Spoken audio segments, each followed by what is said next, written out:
Vietnam War veteran Frank Orzio was born August 14, 1948 in Manhattan, New York. He had 3 brothers and 1 cousin that was like a brother to him. His mother died when he was 9 from cancer, which resulted in Frank moving in with his aunt in California. Frank and his cousin Alex enlisted on August 30th, 1967. This meant that he wasn't going off to college, but instead entering the battlefield. But why the Marines? And we both worked at a aerospace company, I forgot what it was called, at Northrop. His mother was a supervisor there.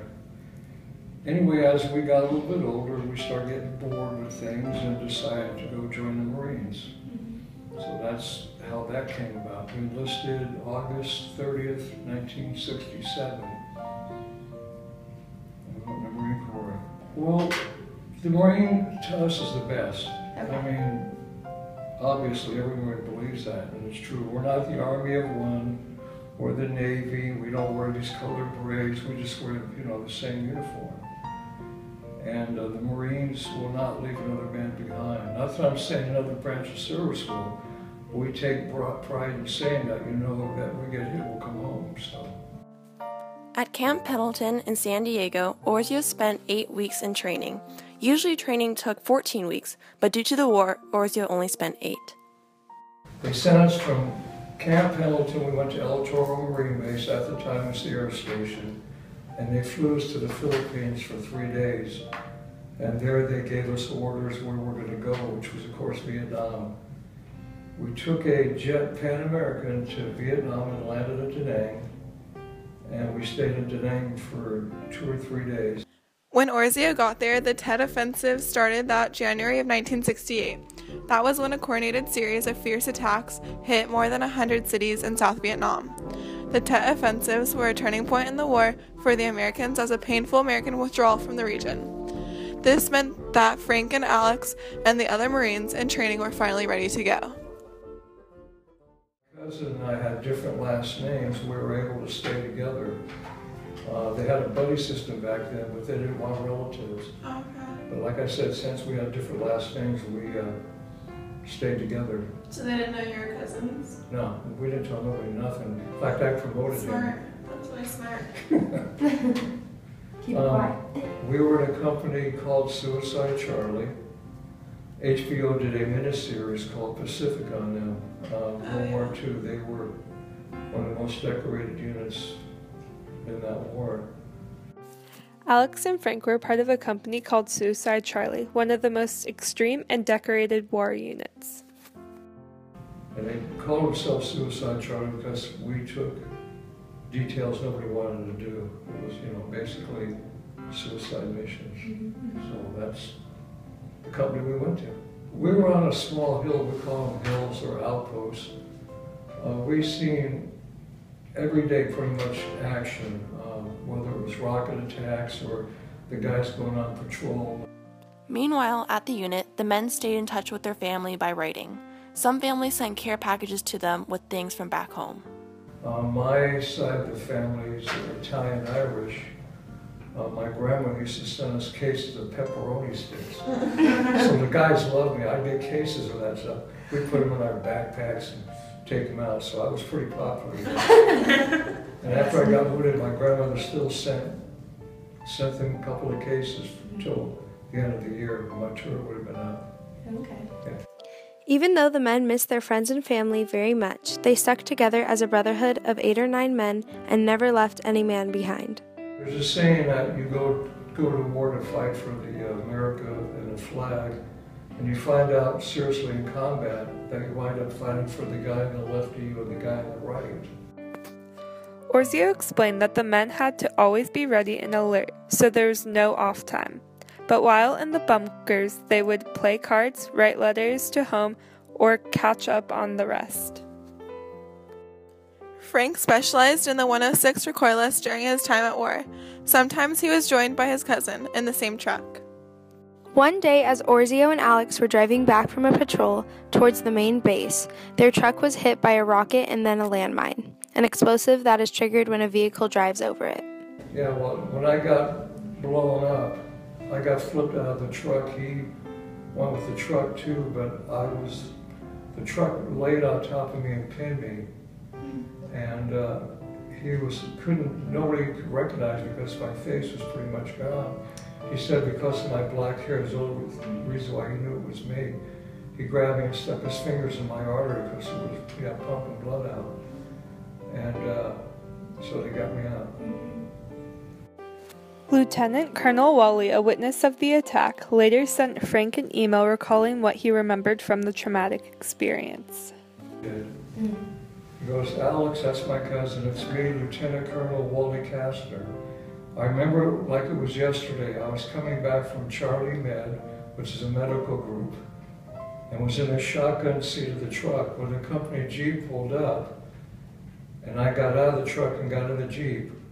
Whoever took my place and the driver were killed.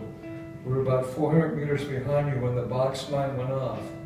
I remember lifting Frank's head up so we could stop the bleeding from his neck, and I thought his head was going to fall off. We were Marines, and I take such great pride in having all of you with me. You never failed me. To do what was expected. Be proud to know that I love all of you. Lieutenant Colonel Wally. As a result of extensive injuries and blood loss, Frank went into a coma for 3 months, leaving Alex with the false notion that his cousin was dead. He never returned to war. I really don't know if there was an incident that was one more scary than the other. Except when I did get wounded, I didn't know what happened to my cousin for months. So that there bothered me for a long time till I found out he was okay. For Orzio, coming home was far more scarier than any event on the actual battlefield.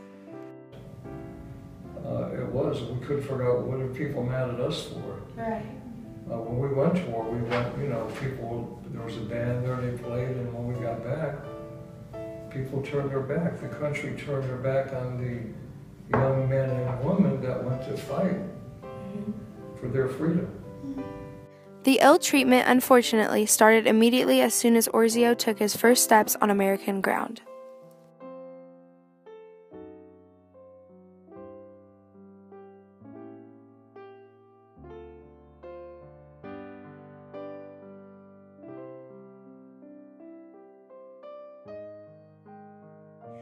To me, the most scary moment was coming home.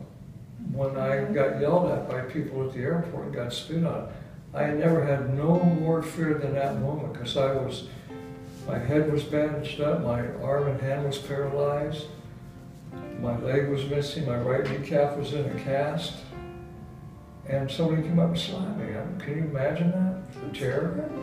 You're sitting in a wheelchair, incapacitated, and people are screaming at you. That was the most scariest time to me. That was pure fear. For a few years after coming home, it didn't get much easier for Frank. He lived with his aunt and cousin for a year. During this time, he was not only trying to heal his various injuries, but also battle through PTSD. Post-traumatic stress, yeah. Post-traumatic stress is like reoccurring nightmares, or like if I go into a restaurant, a Chinese restaurant, you smell that food, that's what the villagers always say. Just little things like if you have a study for finals and it's your weakest subject, that's post-traumatic stress. Because you're scared, like, oh my God, what am I going to do? You'll have nightmares about it. That's what it's kind of like. Okay. How long did it last? Does it still happen? It still happens. I still wake up. I don't go to sleep till 2 o'clock in the morning. And my wife will tell you I'm up 4 o'clock sharp every day. My cousin, the same thing. He'll call me up from Missouri. What are you doing? Well, listening to you. What are you doing? it's funny, but it's something you learn to live with. Currently, Frank lives in Orange County as a pastor and the founder of the Wounded Warriors Project, which is an organization that gives support to veterans and people still serving. He frequently gives speeches about his experiences and stories about war to different people and places. Recently, during Christmas of 2014, he spoke for the Dark Horse Marines, a group of Afghanistan Marines who suffered major losses. The biggest thing I've seen with people is they don't talk enough. I always, in my services, telling people it's time to put the flag back on the porch and invite God back to the dinner table. The reason why I'm saying that is we need to pray as a nation we need to talk to each other instead of texting all the time. For sure. I know, seriously. I mean, you know, when's the last time, like you're doing here, which is outstanding. I mean, I congratulate you. That's why I brought you gift cards and stuff. But you need to know what you're doing is important, and it impacts different people. What you're making this video, how it's going to impact people later on. Yeah. And everybody, each person is so important to each other in life.